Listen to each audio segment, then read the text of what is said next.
I am Lynne Lee, and today we're at the Menil Collection in Houston to speak to curator Natalie Dupêcher about the exhibition Janet Sobel All Over.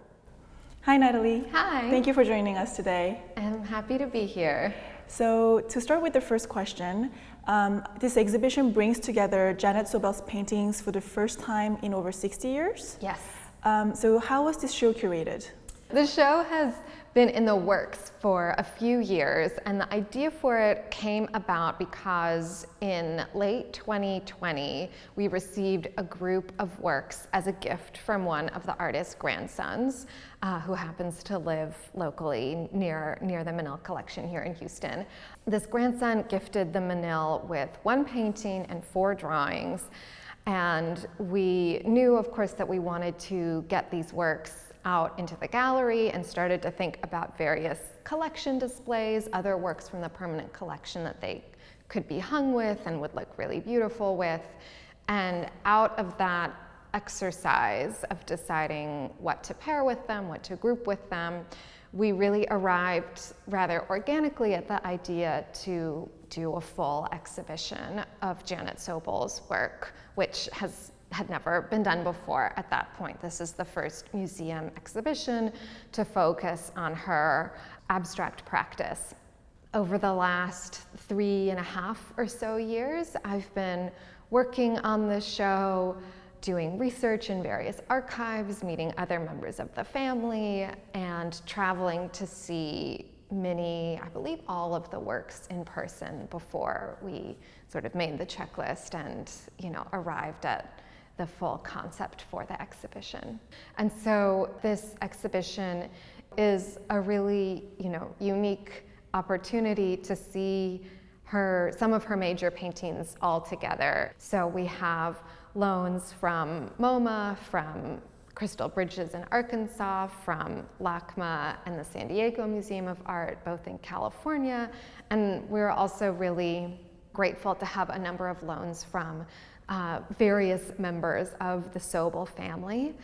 I think that this is a really special kind of reunion of those works. And for anyone that's interested in abstraction, in histories of painting, in women artists, I think this show offers a lot. So we know that Janet Sobel started her career as an artist in New York in the 1940s.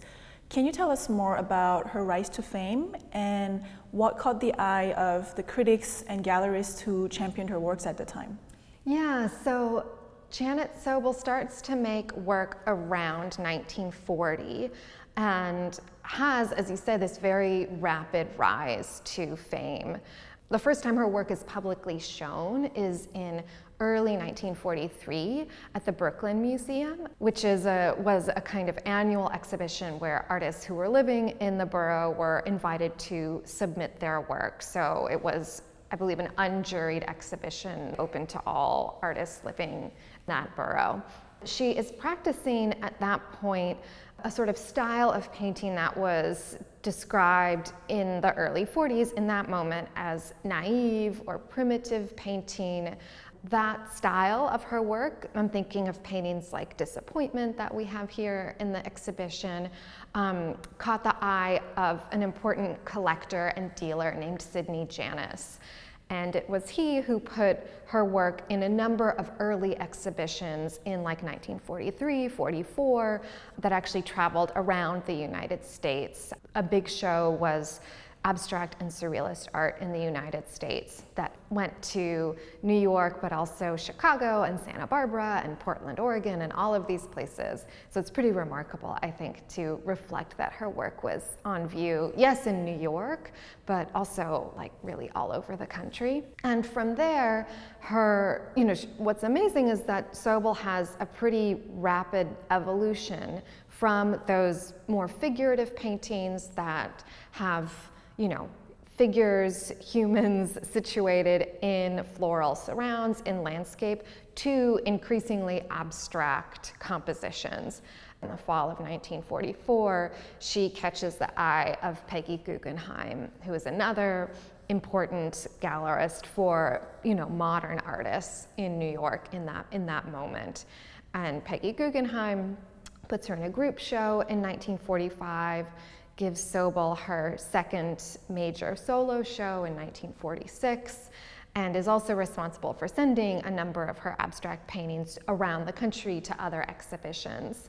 And so that's the sort of, condensed version of how Sobel very rapidly, starts making work in 1940, and by 1944 has had her first solo show, and then is a kind of, known presence in the New York art scene. Yeah, I think that's a really fascinating history. And you just mentioned that Sobel has often been labeled as a quote-unquote primitive artist due to the style of her works, but also because she was a self-taught artist. But actually, I think some of her early works suggest that she may have been stylistically influenced by other more established artists at the time. What can you tell us about Sobel's exposure to artistic movements and trends during her lifetime? That's such a great question, and it's a way hard to answer with a tremendous amount of certainty, because while Sobel made, sketches, and we have sketchbooks and things like that, she did not, that I have found, leave behind a lot of writing. So there aren't journals or diary books where one could reconstruct, like, oh, she went to such and such exhibition or something.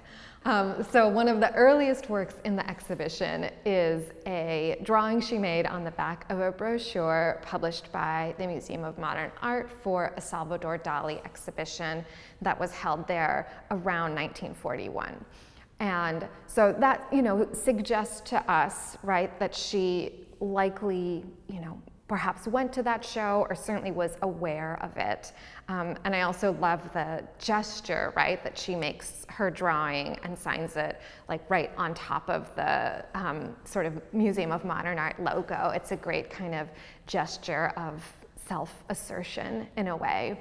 And we also know from some letters and postcards that survive that she knew Marc Chagall, and that she was also, friendly with or acquainted with Max Ernst. And it's likely through Max Ernst, who was at the time married to Peggy Guggenheim, it seems like that may have been a way that she was connected with the gallerist in the first place.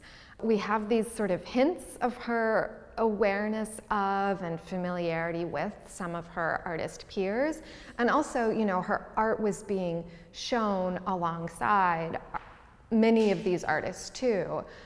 So I think it's reasonable to assume that she would have seen those exhibitions, and so would have been familiar with the work of Mark Rothko, Jackson Pollock, Baziotes, a lot of these sort of early, a lot of artists that would become affiliated with or known as the New York school, the abstract expressionists, in the very beginning stages of that moment, like in 1943, 44, 45.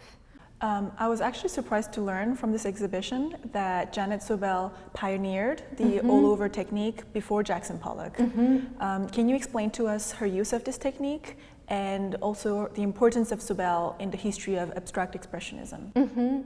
Yeah, that's a great question.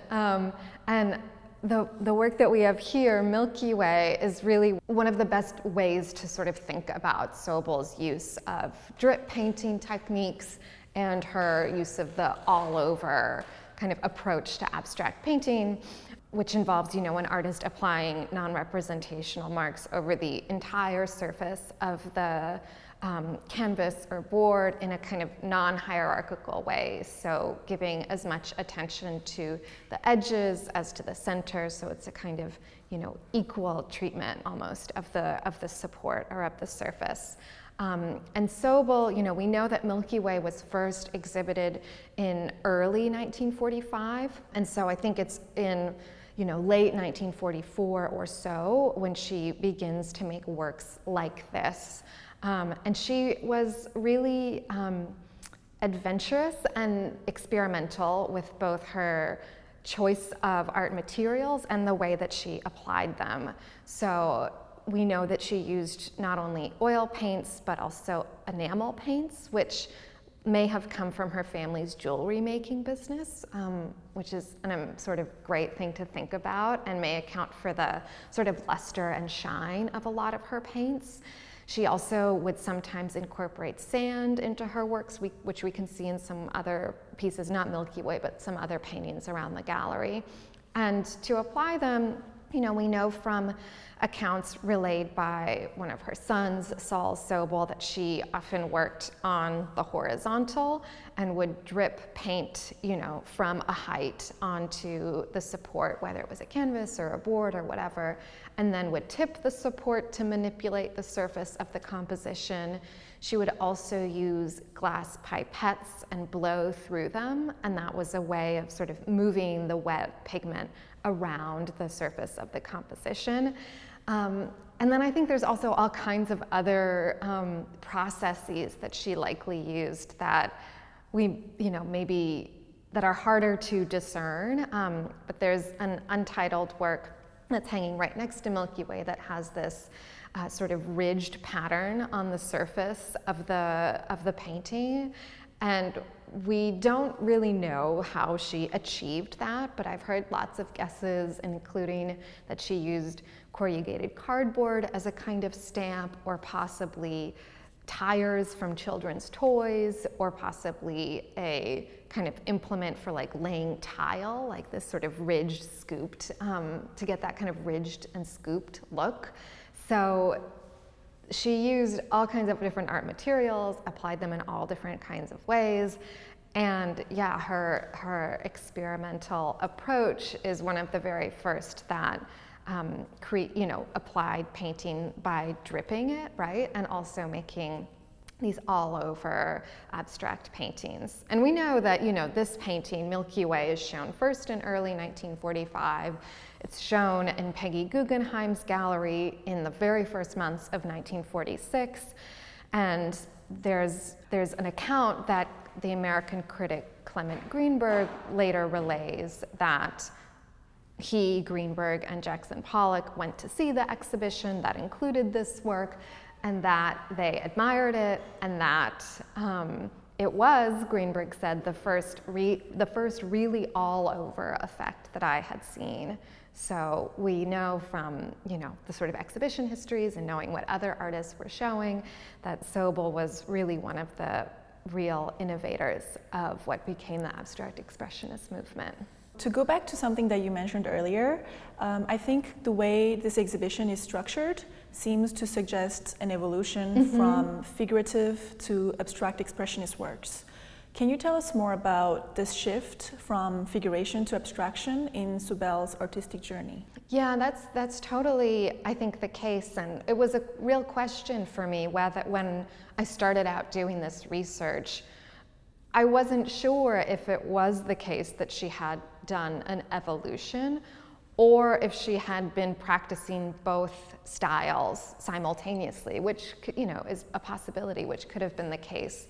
But in reconstructing her exhibition history and tracing what she showed when, it really became clear that she did evolve from those more figurative, figures in a landscape style works to these all over, larger scale to sort of splashy abstract paintings. And that was, I think that was how I in a way assumed, imagined it had gone, but it was only in piecing together that exhibition history that I could really sort of see it for myself.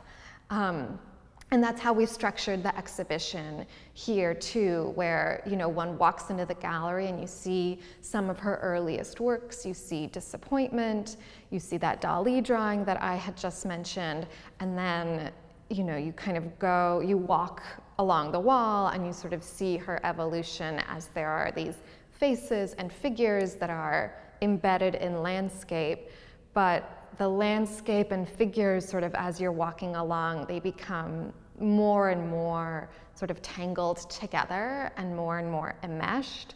I think a great example of that kind of transition moment is the painting The Burning Bush, which is on loan from LACMA in Los Angeles.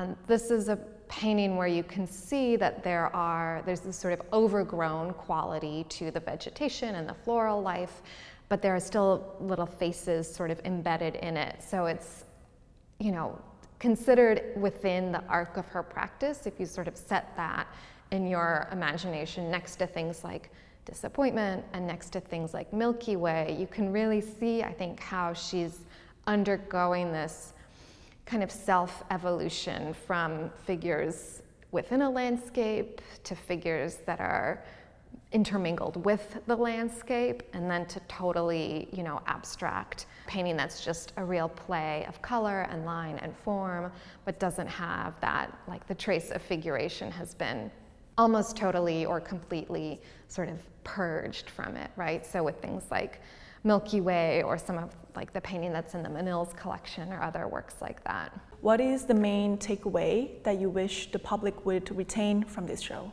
I think that what I hope the main takeaway is the sort of centrality of Janet Sobel and her artwork in these narratives of abstract expressionism, but also modernism and abstraction in the 1940s, mid-century more broadly. There have been several sort of moments over the last 60 or 70 years when Sobel's name kind of resurged in the public consciousness. Of course, she was, as we talked about, well known in the mid-1940s, around 1944, 45, 46, when she first emerged. There were dozens of newspaper articles about her work. And then she, sort of falls out of the narrative in a way.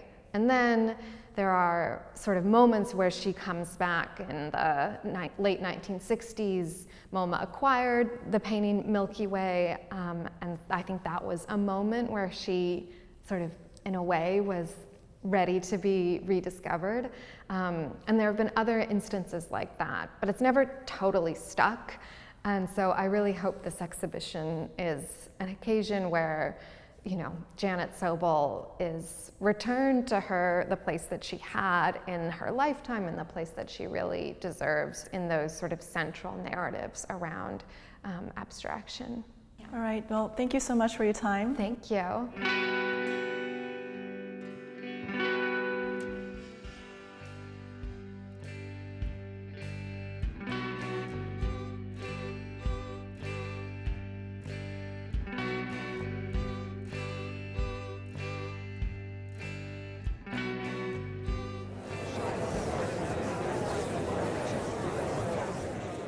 Find all of our videos and sign up for our newsletter at artthisweek.com. Follow us on Facebook, Instagram, YouTube, and Twitter.